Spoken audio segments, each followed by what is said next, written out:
Hey, it's Dr. Bill with just the tip of urology school. And today we're going to discuss treatments for advanced prostate cancer. This is a very rapidly evolving program that discusses a lot of different treatments at various levels of advanced prostate cancer. The names of the medications for me are confusing. The protocols are somewhat confusing as well because I don't do this every day. But the chapters in the AUA and in the websites. A lot of pharmaceutical companies have great algorithms to utilize to incorporate. Write things down when you start really studying this.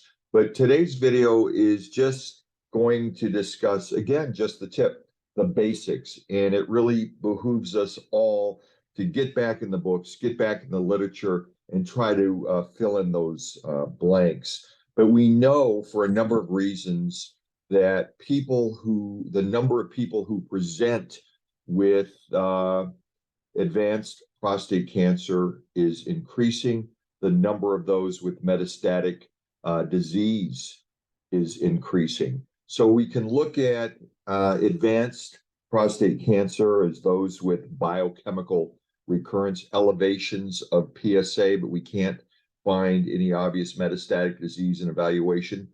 Metastatic castrate sensitive, meaning those patients who have metastatic disease and are sensitive to androgen deprivation therapy. Non-metastatic castrate resistance, meaning that there's no evidence of metastatic disease, but androgen deprivation therapy is not working. And those patients who have metastatic disease and are castrate resistant. A big advantage or boost in appropriate treatments has been the introduction of different forms of chemotherapy. There's been a push for a lot of urology groups, including our own institution, to try to continue the management of those patients with a variety of different approaches, including medical oncology and radiation oncology opportunities. Castrate levels are basically defined as testosterone levels below 50 nanograms per deciliter, 50 nanograms per deciliter. So that is our target. Now, there is some data that say we do better if the T levels are actually below 20 nanograms. And bilateral orchiectomy, which used to be the foundation of androgen deprivation therapy, should bring our levels down to 10 to 15 nanograms per deciliter. Remember, a certain amount of testosterone in our bodies are formed by the adrenal gland and that mechanism for hormonal production. Dihydrotestosterone is the primary androgen found in the prostate, and this is actually 10 times the potency of testosterone. So that is a significant issue when we think of why our patients are not responding to our standard androgen deprivation therapy. Know that we can look at inhibition of androgen by suppressing testosterone production. We can inhibit the enzymes that are utilized to form androgen, and we can inhibit androgen receptors. And so those are the three main pathways to control testosterone in our patients. So when we look at patients who've developed castrate resistance, how does that happen? Well, it may be that the prostate cancer itself is utilizing intracellular androgen, a different form or a different mechanism of getting their androgen. There may be an increased amount of androgen receptor expression.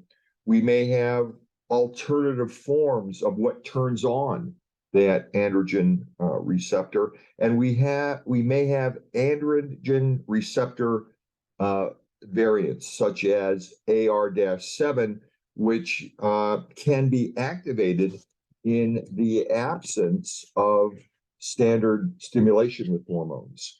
So when we think of androgen depression, what is occurring? We know that there are significant side effects. There are vasomotor symptoms, hot flashes, if you will, weight gain, declining bone density, metabolic syndrome, sexual dysfunction, fatigue, muscle loss, cognitive decline, depression, and some studies have shown increased rates of suicide. Always remember when you are offering these treatments to consider bone strengthening maneuvers, calcium, vitamin D, and weight-bearing exercises. As mentioned earlier, there's a ton of algorithms out there. Let's use the AUA core curriculum as an initial guideline. Look at androgen deprivation therapy, anti-androgens, androgen receptor blockades, directed radiation therapies, immunotherapy, gene therapies. All of these things are fascinating and ongoing developments. Bone protective agents, which certainly improve quality of life. And as I mentioned before, different forms of chemotherapy. Utilize this basic skeleton, fill in the blanks, start with the AUA core curriculum, and write these medications down and in what category these medications will have a positive impact. It will make your journey with these patients much more fulfilling and certainly simpler for you to understand, as well as me, and simpler for the patient to understand as well. Dr. Bill, with just the tip of urology school, addressing advanced prostate cancer.